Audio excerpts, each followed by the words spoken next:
Pessoal, bom dia, boa tarde, boa noite. Vamos prosseguir aqui essa segunda parte desses vídeos nossos que a gente está aprendendo a calcular trabalho num diagrama pressão vezes volume para um gás ideal.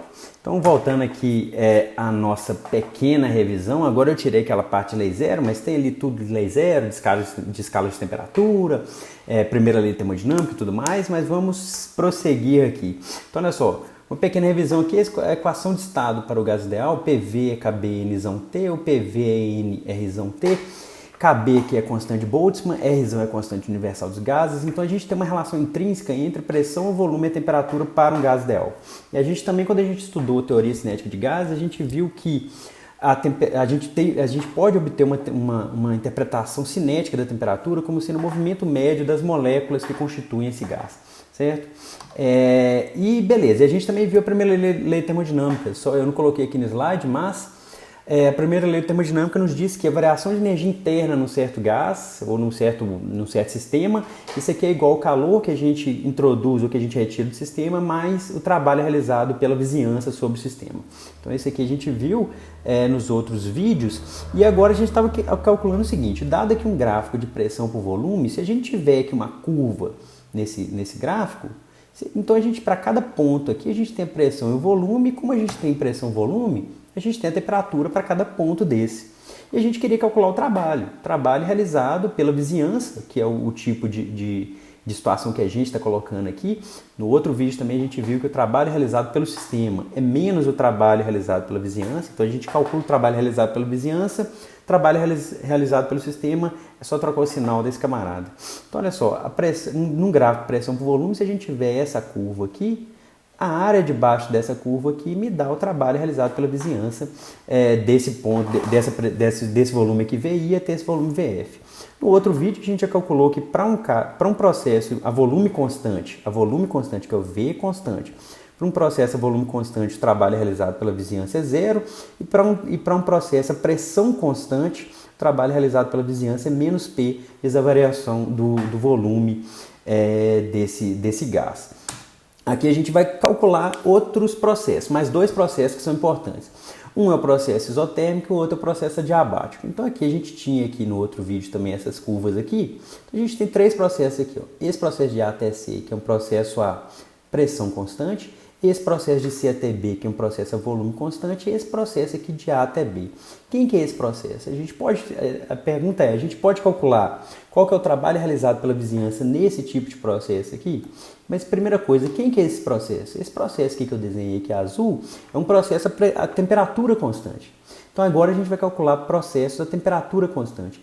Se eu variar a temperatura, eu tenho uma outra curva aqui, que é P inversamente proporcional a V, né? Então eu tenho P aqui é proporcional a 1 sobre V, porque a temperatura constante eu tenho uma curva dessa forma. Se eu mudo a temperatura, é claro que aqui nesse gráfico aqui está bem qualitativo. Se eu mudo a temperatura eu tenho uma outra curva e assim por diante, certo? Então eu tenho várias curvas, eu tenho várias isotermas. A gente fala que para cada curva dessa eu estou numa isoterma. Isoterma por quê? Porque para cada curva dessa eu estou com a temperatura constante. Então é isso, a gente quer calcular o trabalho realizado nesse processo que ele acontece a temperatura constante. Então, se eu tiver aqui nessa isoterma aqui, que vai de A até B, eu estou aqui no processo que eu estou garantindo para vocês que seja uma isoterma, ou seja, a temperatura nesse processo que não muda, então neste caso a temperatura é constante. A lei dos gases ideais me diz aqui ó, que PV é igual a nRT. Então, quem que é P? A pressão, eu passo o volume dividindo para cá. Então, olha só, o trabalho realizado pela vizinhança é menos a integral de P dV. Mas quem é P? P é nRT dividido por V. Só que tanto N quanto R quanto T são constantes para esse processo. Então, para esse processo, nRT é constante, sai para fora da integral. Então, eu tenho aqui a integral de dV sobre V. Essa integral aqui, vocês lembram lá do curso de cálculo seus? Essa integral aqui ela é bem conhecida, ela vai dar o logaritmo nepriano, ou ln, de V, certo? Aí a gente coloca o limite de integração, de V final até V inicial. Então o trabalho, eu vou deixar aqui para vocês realizarem essa integral aqui, fazer essa continha, mas o trabalho realizado pela vizinhança vai ser esse aqui, ó, menos nRT ln de VF por VI.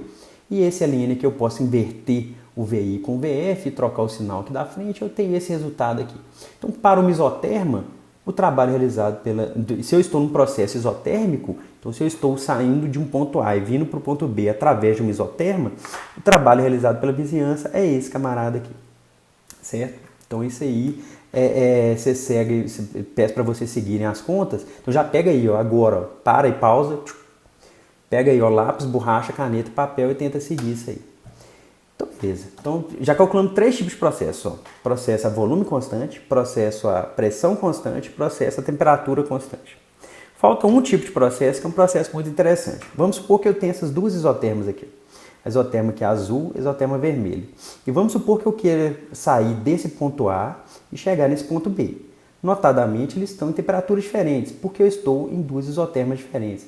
Então, se eu estou aqui em uma isoterma e aqui em outra isoterma, as temperaturas são diferentes, mas eu quero sair desse ponto A e chegar nesse ponto B.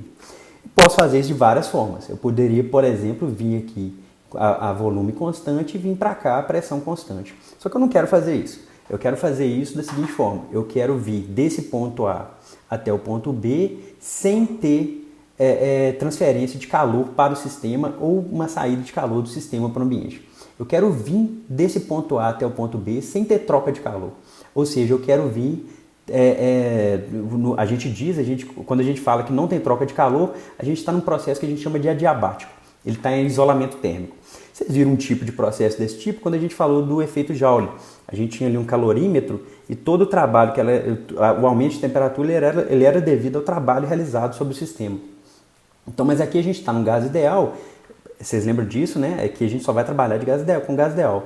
A gente quer sair desse ponto A, chegar no ponto B em isolamento térmico, ou seja, não há troca de calor. Só que, notadamente, também existe um trabalho sendo realizado. Porque eu estou saindo aqui de um volume I e estou indo para o volume VF. Ó, eu estou saindo de um volume VI e estou vindo para o volume VF, certo? E eu quero calcular isso aqui. Como calcular isso? Eu vou calcular isso através dessa curva aqui, ó.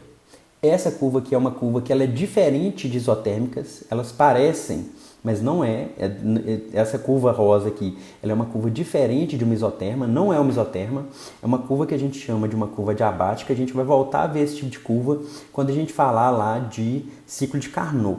Mas só que a gente está aqui numa isoterma, a gente quer vir para essa outra isoterma vermelha através dessa curva rosa aqui, que não tem troca de calor, certo? Não tem troca de calor. Como que a gente faz isso? Nesse caso, experimentalmente, isso aqui é um fato experimental para gases ideais ou próximos de ideal.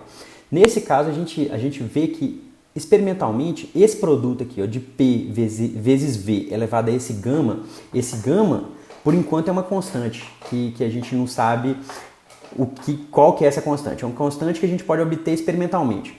Mas depois a gente vê que a gente consegue até obter essa constante gama através dos calores específicos para alguns processos. Daqui a pouco a gente vai ver no próximo vídeo. Então olha só, nesse caso aqui, experimentalmente a gente nota que P vezes V elevado a gama é uma constante.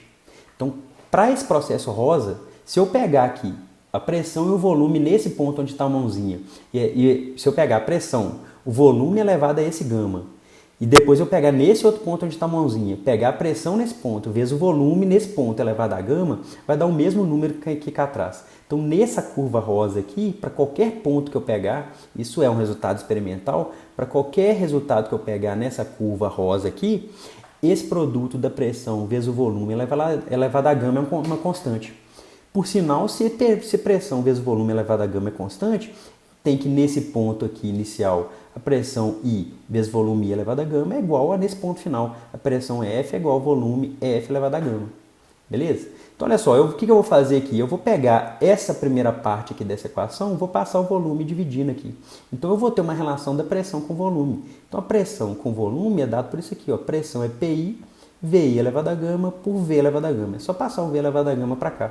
E agora eu posso integrar. Por quê? Porque PI é uma constante, sai para fora da integral. VI é uma constante, sai para fora da integral. Então, eu tenho aqui, ó, VI, PI, VI elevado a gama, sai para fora da integral. Eu tenho essa integral aqui. Essa integral aqui também, ela é uma integral, como gama que é diferente de 1, vai dar um polinômio, né? Então eu vou deixar para vocês também fazerem a transição dessa integral para esse resultado aqui final. Mas para um processo adiabático, o trabalho realizado pela vizinhança é dado por esse camarada aqui, ó. É 1 sobre gama menos 1 vezes PF, VF menos PI, VI. Isso aqui é uma tarefinha para vocês. tá certo? Sair dessa integral aqui e chegar nesse resultado aqui. Vou deixar para vocês fazerem. Aqui, ó, atenção. Vocês fazerem aqui. Então, resumo disso aqui tudo para cálculo de trabalho com diagrama PV. O trabalho realizado pela vizinhança ele é sempre dado por isso aqui, é menos a integral de PDV.